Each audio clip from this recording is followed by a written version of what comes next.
Good day, everybody, and welcome to this month's webinar, where we're going to be covering the standard on provisions. My name is Bruce, and there are two standards effectively we're going to look at today when we take a look at the whole area of provisions, and those are IAS 37 on provisions, contingent assets, and contingent liabilities. And then we're also going to touch on IFRIC 21, one of the interpretations related to the standard, just to show effectively some of the implementation or the application of the provisioning to various circumstances. Now, before we get started, I just wanted to point out that some of you may or may not be aware that we have now introduced virtual workshops to the offering via the IFRS desktop application. What these are in essence is these are live sessions where we'll be running through topics over about an hour and a half to 2 hours through case studies, discussion. We use video technology, discussion boards, a lot more interactive in terms of your learning.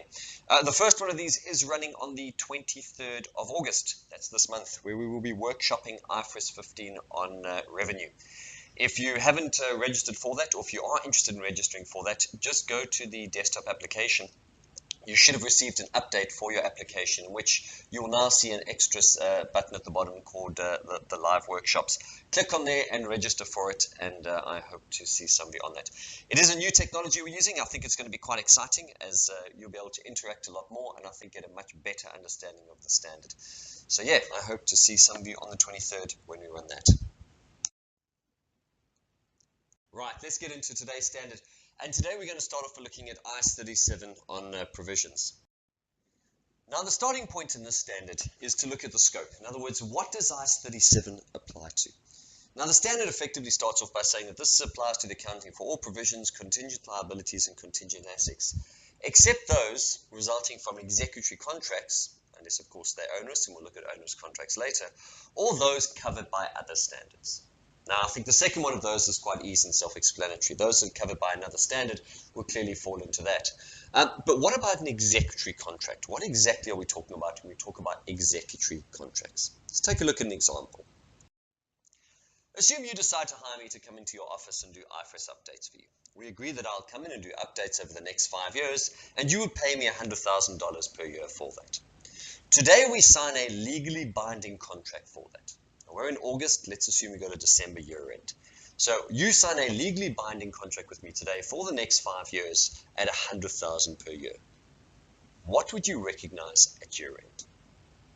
I'm just going to give you a minute to think about it. We've signed a legally binding contract. Both of us have signed it. It's within our scope to do it. We are committed to doing this for the next 5 years. Would you raise any provision today for this amount? Well, the answer is no. You wouldn't. Why? This is an example of an executory contract. What an executory contract is, effectively, is a legally binding contract, so clearly that doesn't make an impact on it. But it's one of those contracts where neither party has performed. So because neither of us have done anything yet, there is no accounting entries. An example would be, well, if you prepaid me today $500,000 for the next 5 years worth of training, well, then we would say, hang on, now something has happened. There's been a prepayment, so I would have to record the prepayment, and you would record the payment in advance as well. The other way is, obviously, if I start delivering and you agree I need to pay me at the end, once I start delivering the training, you'd obviously have to raise a provision or a liability because you'd owe me money for each training session that I've done. So very importantly, there you can see where something's happened. But as of today, where we signed the contract, neither party has yet acted. And because neither of us has acted at this stage, we do not raise a provision. Now, the reason I mention this is a lot of people get this wrong. They think that once there's a contract in place, you need to raise a provision because it's legally enforceable. That's not correct. As I said, you only have to do it when one of the parties has acted creating an obligation. And we'll take a look now at the definitions. So as I said, any executory contracts are scoped out of the standard. Now moving into the definitions, there's some key definitions that you need to understand to really kind of get to grips with the standard. The first thing is you need to understand the definition of a liability. Now, a liability, as we know and love it, is defined as a present obligation of the entity arising from a past event, the settlement of which is expected to result in an outflow of benefits. So a couple of key principles around that. There is a present obligation, there is a past event, and we're expecting to pay out something. A provision is something that meets the definition of a liability, but there's uncertainty around either the timing of the payments or the amount of the payment. And I'll look at this in a little bit more detail now. But the key thing about it is provisions still meet the definition of liabilities. But once again, there's some degree of uncertainty around it. Now, the other thing people talk about when they're starting to talk about liabilities and provisions are accruals. Accruals are defined effectively as liabilities to pay for goods and services that have been received or supplied, but have not yet been paid, invoiced, or formally agreed. Okay? I think the key thing about an accrual you need to understand is that the main thing about this is that there's not as much uncertainty as there with a provision as there would be with an accrual. So you need to understand that accruals are effectively, I've come in, I've delivered next year's service, 1 year's worth of service. I haven't yet invoiced you, I haven't sent you the invoice by year end, but I've already delivered the service. You know you're going to have to pay me $100,000 for that. Then you would raise an accrual. As I said, it's not a provision because there's not really a lot of uncertainty around timing and amount. There's just a little bit of uncertainty because effectively I haven't sent the invoice yet. But as we're saying, we know the liability is there. You pretty much accrue for it. The other area which obviously impacts on this are your contingent liabilities. Now, contingent liabilities arise from two situations. The first one is where there is a possible obligation arising from a past event which will only be confirmed by future events that you cannot control. The second one is where there's a present obligation also arising from the past event, but the outflow of benefits is not probable, or in the same way you cannot measure the outflow that will be there. So the key thing about contingent liabilities is we're still kind of looking at those key principles within the liability definition, but once again, the levels of uncertainty are quite high on this. I think the best way to understand the difference between all of these is really to just think about them in terms of the degree of uncertainty. Take a look at the flow on the left there. The key thing about the uncertainty here is that we're starting off at the top by saying we have a liability. As I said, there's no uncertainty. You owe somebody money, you've been invoiced for it, you know you're going to pay them. There's pretty much absolute certainty at that stage that you're going to have to pay somebody out. The next one down would be an accrual, where once again, we've had a level of certainty we're going to pay, but there's just a little bit of uncertainty from the point of view that we haven't yet been invoiced. Further down on the scale would be provisions, where there is uncertainty around the timing or the amount. A step further would be a contingent liability. Contingent liability is quite a high degree of uncertainty. Now, what people don't understand is that this degree of uncertainty continues down even to the bottom, where potentially we have nothing. And that's important to understand because you need to understand that where your degree of uncertainty is so high, in other words, you're through the provision, you're through contingent liability, your degree of uncertainty is even higher than that, then you are not required to do anything from an accounting point of view. A lot of times people say to me, yes, but we still want to disclose something. Well, you don't have to. At that level, the only place we do pure disclosure is at a contingent liability. And you need to understand that this is really kind of where the accounting fits in. At the very top, we recognize liabilities and accruals almost in full. Provisions, of course, there's a bit of a measurement to reflect the uncertainty. When you get down to contingent liabilities, we're not recognizing anything, we're only doing disclosure in the notes. But by the very bottom where we believe that uncertainty is so high, we don't actually have to do anything. So as I said, this is a whole degree of uncertainty that you have to look at. What you're probably realizing by this stage is that this standard is full of judgment. It's a very judgmental standard. One of those areas I always question is when somebody walks in, or an auditor, for example, walks in and says to somebody, we need to discuss your provisions. When you think about it, provisions really have to be set by the company. There's something that a company needs to do because you need that understanding of that level of uncertainty. And a lot of time outside people won't have as big an understanding of that uncertainty. So I think just be conscious that this one is a big standard with a lot of judgment.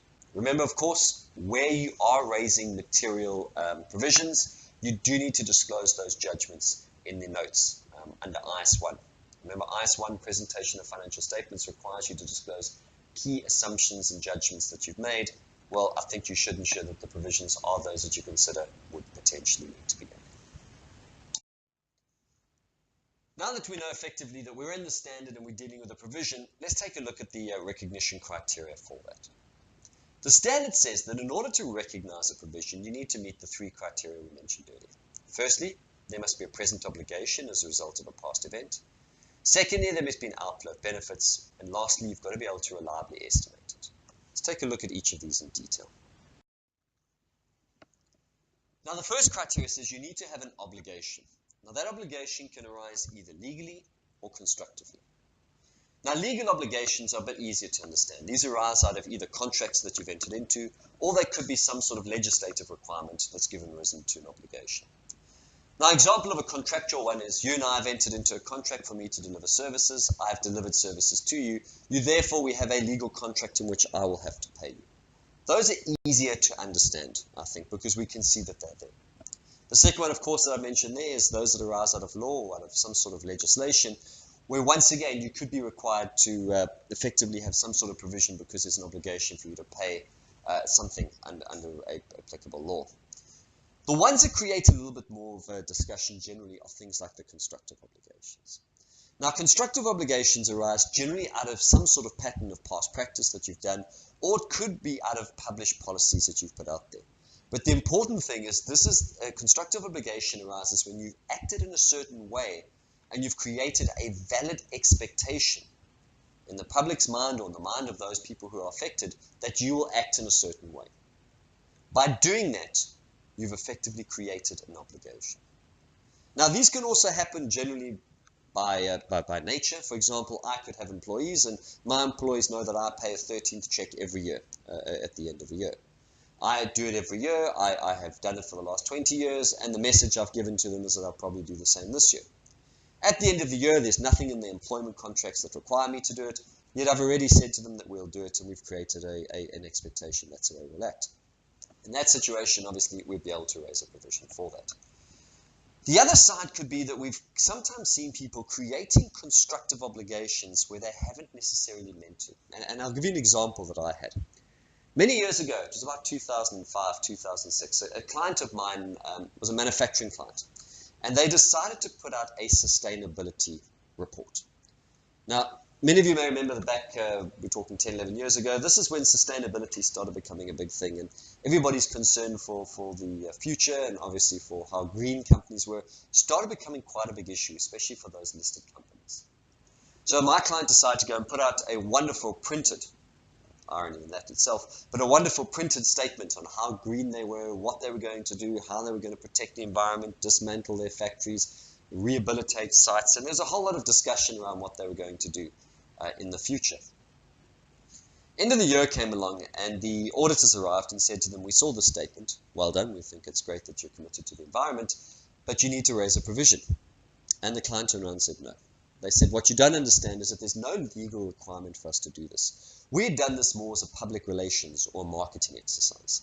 It wasn't something we'd done necessarily with the view of creating an accounting provision. Purely marketing. The problem was that, as you mentioned earlier, they created this valid expectation. And by putting this out on their website and sending it to their shareholders and stakeholders, they created this expectation that effectively gave rise to an obligation. In this situation, they were forced to raise a provision. Now, as I mentioned, you need to be quite careful here because in some situations, people can end up with provisions where they didn't necessarily intend to. So just be conscious that those constructive ones sometimes can creep up on you, and then you're stuck in IAS 37. The other thing it says is when you have an obligation, this has to arise from a past event.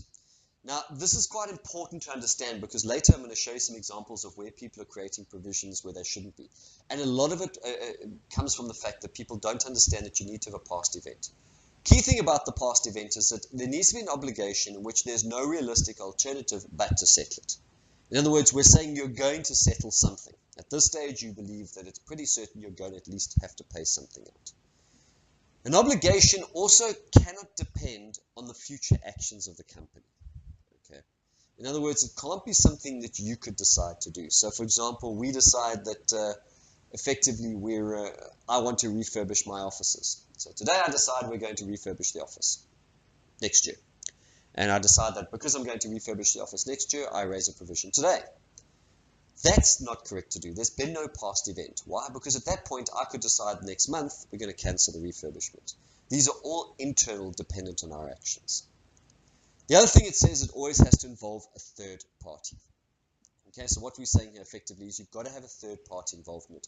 We can't, as I mentioned in my furniture example, only have provisions arising from internal decisions. Okay, we're saying you have to have somebody outside of the company, or at least an employee, or some third party outside of the entity that would be affected by this. Okay, so very importantly, we have to see a past event has arisen in order to have that.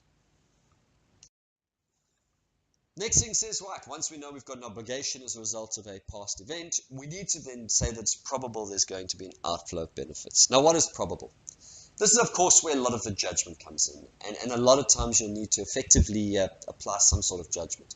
Now, when we talk about probable, I'm always saying geek speak in the accounting technical terms, we're saying it's probable is more likely than not, which means we believe that there's at least more than a 50% chance that you're going to pay something out. Now, once again, you can see when we start talking about things like more likely than not and greater than 50%, this is a lot of where I say that judgment comes in. People with the understanding of the situation, people with the understanding of the company and how they operate, they would need to effectively make this assessment. Of course, for certain types of obligations, I've mentioned there, like warranties, we do sometimes consider these on a class basis.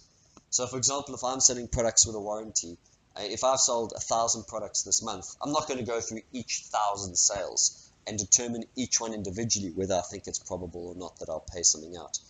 In that situation, most likely I'm going to look at it as a class and say, look, on average, for the 1,000 products or 1,000 computers or telephones or whatever I may have sold, the key thing there is, do I think that there will be some sort of outflow for those as a whole?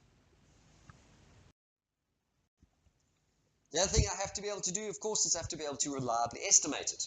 Now, because this is dealing with uncertainty, this is an estimate. It's amazing, whenever I mention estimates, a lot of accountants get nervous, or they don't like estimates, there's uncertainty. Of course there is, but don't be shy, make estimates.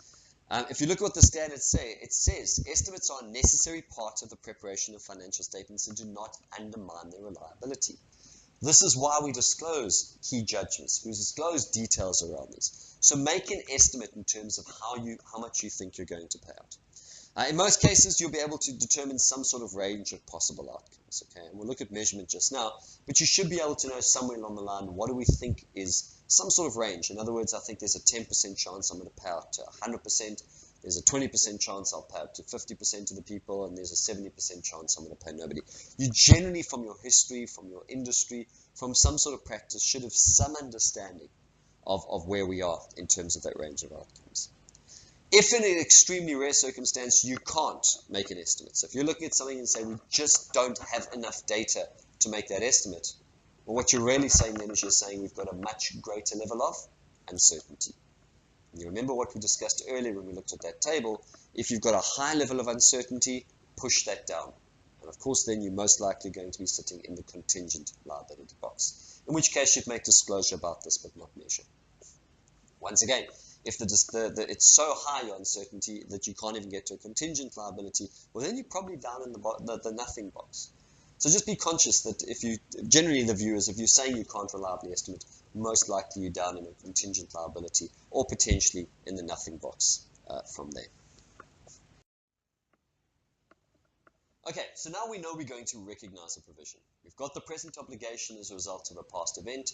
We believe it's probable we're going to pay something out, and we do believe we can make a reliable estimate. How do we now measure it? IAS 37 says that you measure your provision at the best estimate of what you think you're going to pay out. Okay, and how you measure that best estimate obviously depends on the type of provision you're looking at. If you're looking at a single event, in other words, it's something like I have given something to one single client, that one single client is suing me. Or for example, I've given an accounting opinion, somebody didn't like what I said, they are suing me particularly on that. If it's a single event, you would look at measuring this on the most likely outcome.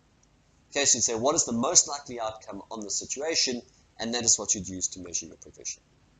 If, of course, you're looking at a population, so a population of items, for example, like a warranty, I sell 1,000 computers, I know that about 10% may have problems, I've given a warranty on those effectively. The key thing to point out then is that you need to determine by weighing out all the possible outcomes, what would be your expected value. And expected value effectively is the one I mentioned earlier. So I could say of the 1,000 computers I sell, I think there's a 5% chance that 20 of those will have a major problem. It'll cost me $1,000 to fix. 20% of those will have a minor problem that will cost me $500 to fix. 50% of those will have no problem at all, and potentially another 10% will have a small glitch which will cost me nothing to fix. So we need to look at all those various scenarios and on a weighted average basis, work out effectively what is your expected value, and that is how you would measure your provision. Once again, there is estimation in this, there is a lot of judgment, so you need to look at history, you need to look at the information you may have from the industry or from what the company knows, similar products, etc., and develop some sort of model that will measure that provision for you. Once you've measured the provision, then of course you need to potentially present value it. Remember, a lot of time provisions are going out into the future, so you do need to discount them at the pre-tax discount rate. Remember, of course, because we're discounting these, we do need to reflect the time value of money and risk associated with that liability. And those would obviously be very entity specific, depending on the type of entity, the type of industry, and the country you're dealing with. Once you've done that, effectively recognize the provision, and now you've met the requirements in IAS 37 to do so. Good. I'm hoping at this stage you're all quite comfortable with how we would recognize and measure a provision.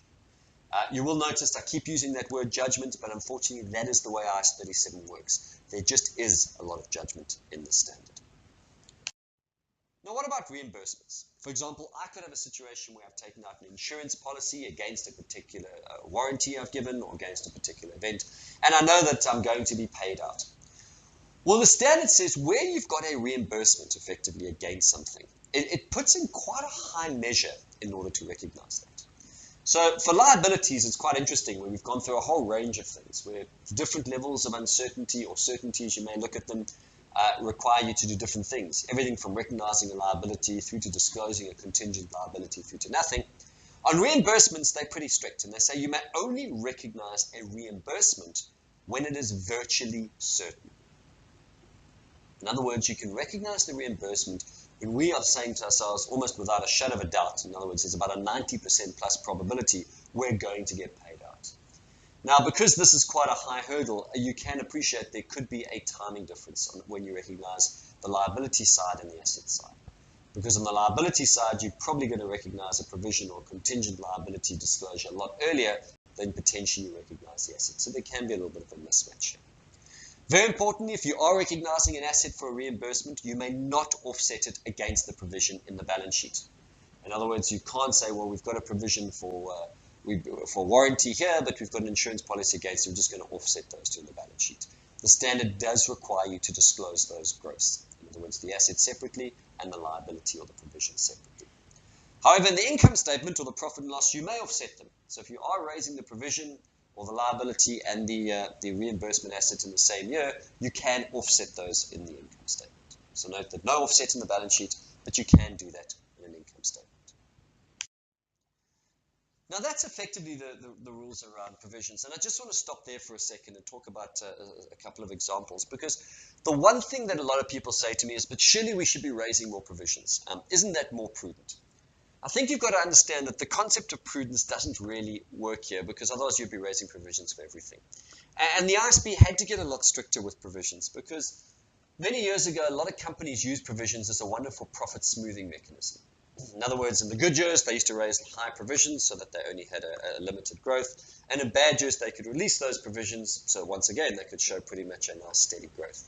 And that just seems a bit manipulative. So, I mean, I remember some of the companies I dealt with, we almost had kind of a 8 to 10% growth every year, no matter what happened, good or bad, bear or market, bull market, it didn't matter, they had a 10% growth. And they were using provisions to adjust. That's why the standard revised was a lot stricter now, and people are applying it a lot stricter. A couple of examples I put there to start off with. You can't raise things like future operating losses, and that's where people are trying to do smoothing. You can't say, well, we think we're going to have a future operating loss, therefore we raise a provision now in the good year to offset it. That doesn't work.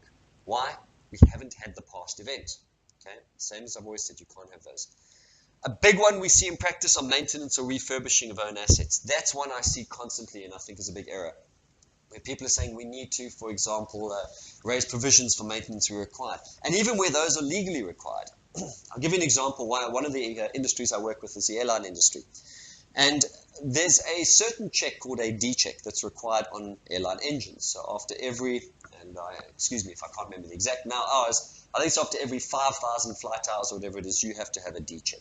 This is required under international aviation law. So it's something every engine has to undergo in order for the airline to keep its certification. Now, one of our clients said what they wanted to do is, as they operated the engine, so as they operated over the 5,000 hours, they wanted to raise the provision. And they said that this is a legal requirement to do this, and therefore they were going to raise it.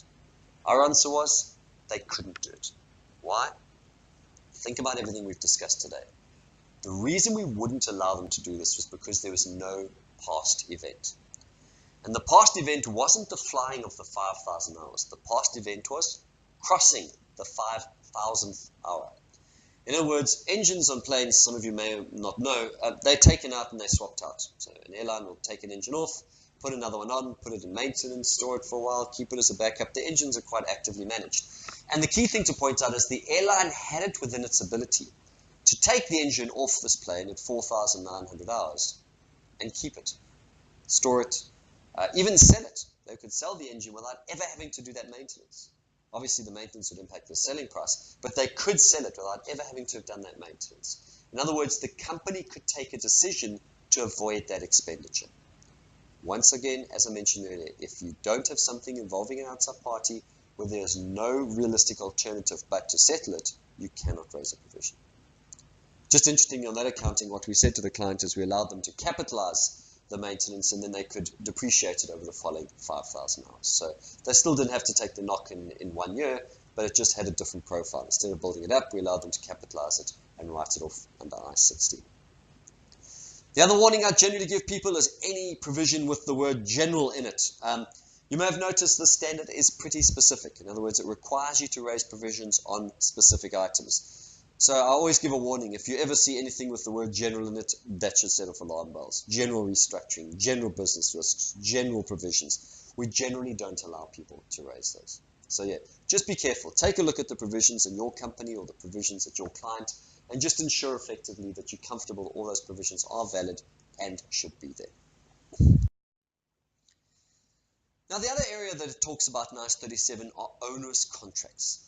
Okay, and onerous contracts are a situation where you've entered into a contract and effectively you're not going to get benefit out of it. As it's defined there, this is a contract where the unavoidable cost of meeting the obligation exceeds the economic benefit of receiving it.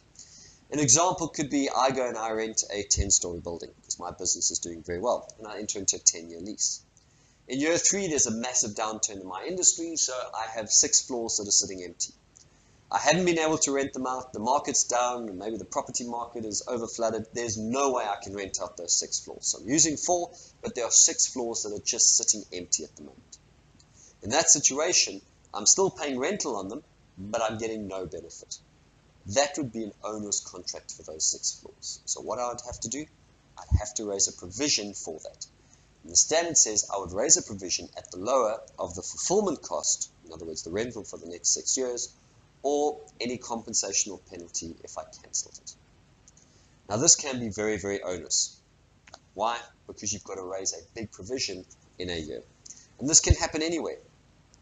If you've got an employee who's put on sick leave for 2 years, that could potentially be onerous contracts. If you've got any situation where you have to pay out something, you've got no choice, but you're not going to get benefit, you do need to raise these.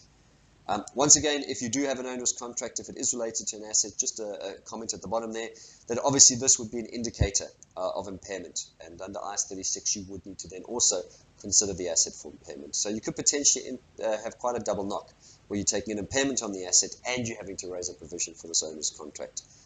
It could be quite a hefty situation for you. So just look out for those. On the disclosures, disclosure provisions sometimes not given too well by companies. Remember, you do need to give a description, of course, of the provisions that you've raised, the timing, and the uncertainties around those. They also want detailed roll forward provisions. And just a warning to you, a detailed roll forward provision is not opening balance, adjustment, closing balance. We want to understand what's happened in that. So you should have, what is the opening balance? What if that was utilized, that provision was utilized last year? What was released from last year's provision? What was raised for this year's provision? What is our closing balance? Make sure you're giving enough detail that anybody could clearly understand what is happening within that provision account, if of course it's a rolling provision. You've also got to give details on any expected and recognized reimbursements relating to provisions. So remember, you can't offset them in the balance sheet, but we would want you to disclose that these are related. And of course, we need a brief description and the financial effect of any contingent assets and liabilities that you may have. And that's where, of course, we will disclose any information around those contingencies.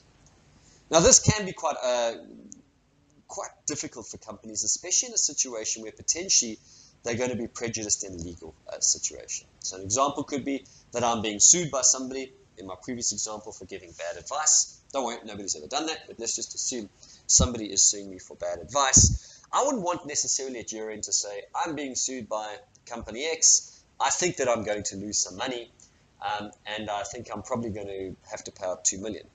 Well, if I had to put that in my accounts, that could be pretty prejudicial in a legal case. So the standard has given an exception. The exception says that in very rare circumstances, okay, and I have to stress that these are rare circumstances. In the rare circumstances, when disclosure of this type of information I've just given would seriously prejudice the position of an entity in a dispute with another party, you do not need to give the detailed disclosure. I'll repeat that. Where effectively giving the disclosures in IAS 36 would give you 37, sorry, would seriously prejudice your position in a legal dispute, you do not need to give them. You do, however, still need to disclose the general nature of the dispute and the fact and reason why you haven't given the information. And that's acceptable. We're in the middle of a legal case from somebody, therefore we're not giving detail. That's fine, but you just need to make people aware that there is something happening, but once again, you don't have to give the detail. Please note, however, that this piece of disclosure I'm talking about here, this exception, only relates to the details I've given there around prejudicial action, being prejudiced in a legal action. You cannot apply this principle elsewhere in IFRS. You'd be surprised how many times people say, no, we've been prejudiced, we can't give that information. An example I had was a client who wanted not to give segment disclosure under IFRS 8 because they said that would prejudice them in negotiations with various parties on commercial terms. Doesn't apply. This only applies in a legal circumstance. So those are the general principles around IAS 37 and raising of your provisions, contingent assets, and your contingent liabilities. Now, I wanted just to take a look now at IFRIC 21. IFRIC 21 was effectively an interpretation that brought out that relates to provisioning, which is why I think it's very good to cover it here, talking about effectively when you should raise levies. Now, the starting point in IFRIC 21 is obviously you just need to understand what is the difference between a levy and a tax. As you're aware, taxes are covered by the standard IAS 12. Now, income taxes include all domestic and foreign taxes which are based on taxable profits. Levies, however, are an outflow of resources embodying economic benefits that are imposed by governments on entities in accordance with the legislation of law. Okay. Other than those obviously covered by IAS 12 on taxes, and of course other than fines or other penalties that are imposed because you've breached the legislation. Now, differentiating between levies and taxes, some people find a little bit trickier, and in some situations it is, because when you think about it, both of these are effectively levied by a government. I think the difference is that, a tax is something that we see as applicable almost to everybody in terms of their taxable profits, whereas a levy is something that government imposes on you under some sort of law based on some sort of actions you're taking or something that you may be doing.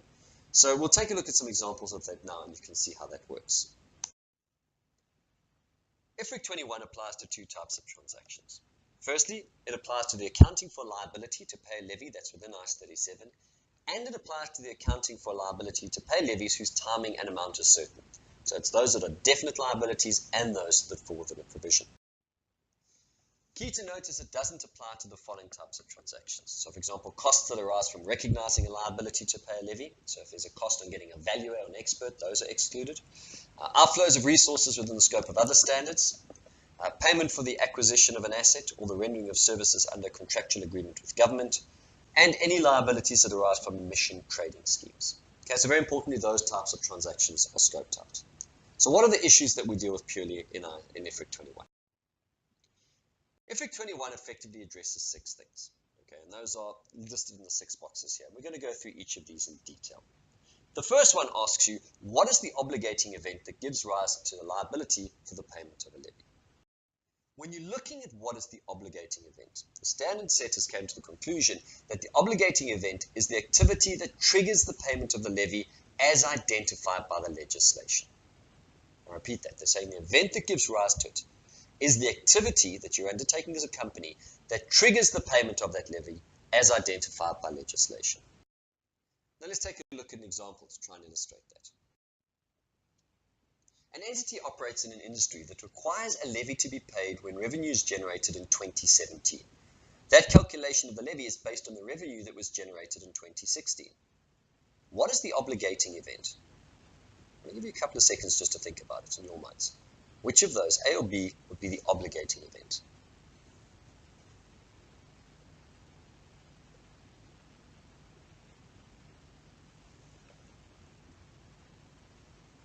Now, the solution to this effectively is that the obligating event is effectively the generation of the revenue in the current period. Okay? The generation of the revenue in the previous period was necessary, of course, but that was not effectively creating a present obligation, because until they've generated revenue in 2017, they've got no obligation to pay the levy. All they're using 2016 for is the calculation. So just because you've generated the revenue in 2016 hasn't necessarily created the past event. The past event is the creation of the revenue in 2017. The second issue it raised said the following. It said, does economic compulsion to operate create a constructive obligation? Now, economic compulsion effectively is saying a company is almost economically compelled to continue operating.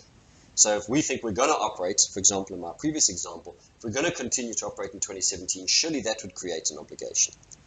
The consensus was as follows. It said an entity does not have a constructive obligation to pay a levy that will be triggered by operating in a future period as a result of the entity being economically compelled to continue to operate.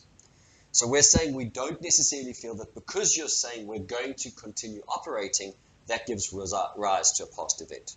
We're saying you have to look at the facts and circumstances now.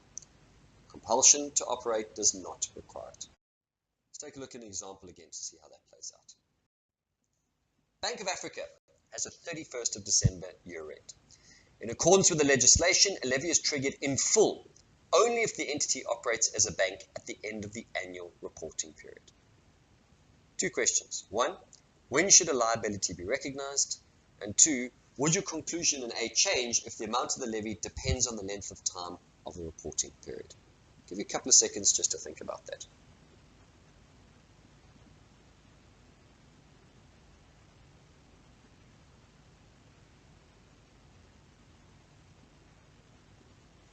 Okay, let's take a look at the solution. The first question I ask you is, when should the liability be recognized? Standard says the liability should be recognized on the 31st of December and on that date only. Because effectively, in order to meet the obligating event within the legislation, they have to be operating as a bank at the end of the year. In other words, if they stopped operating as a bank on the 28th of December, they wouldn't have the obligation to pay this.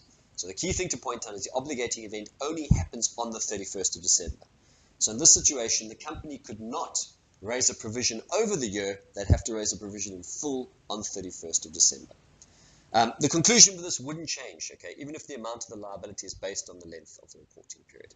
Because once again, we're saying that physically on the 31st of December, they have to have been operating as a bank, otherwise no liability crystallizes.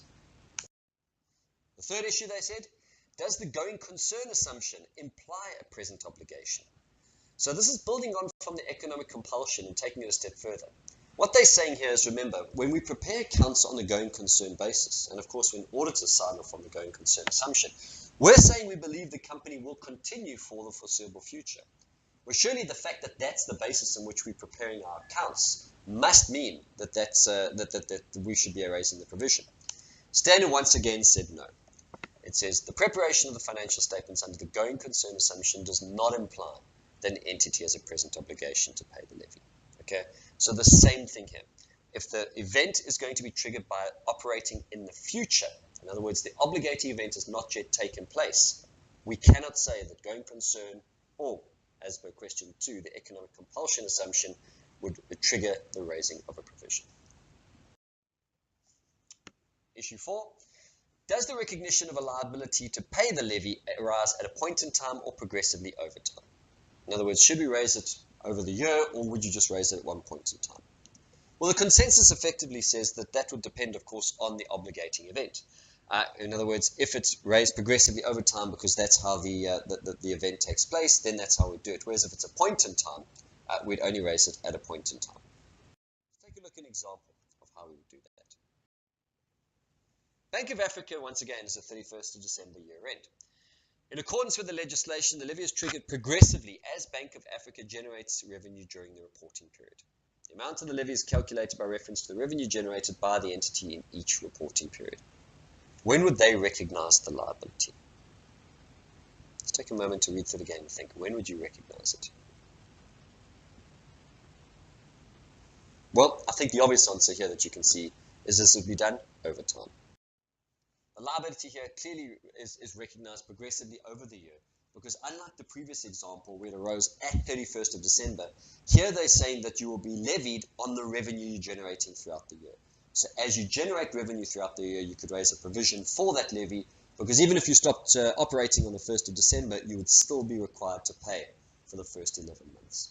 So if that's over time, you'd raise it, whereas if it was, per my previous example, where it happens at a point in time, then we'd only raise it at that point. Issue 5. What is the obligating event that gives rise to the recognition of a liability to pay the levy that is triggered if a minimum threshold is reached? So the question here is, what if somebody said, look, you have to pay a levy, but there's a minimum threshold before you have to pay it? The interpretation says that if the obligation to pay the levy is triggered when a minimum threshold is reached, the accounting for the liability that arises from that obligation shall be consistent with the principles established in the standard. In other words, what we're saying is, before the threshold, you don't have any liability. No event has taken place. Whereas after that, you would have. Let's take a look at another example of this.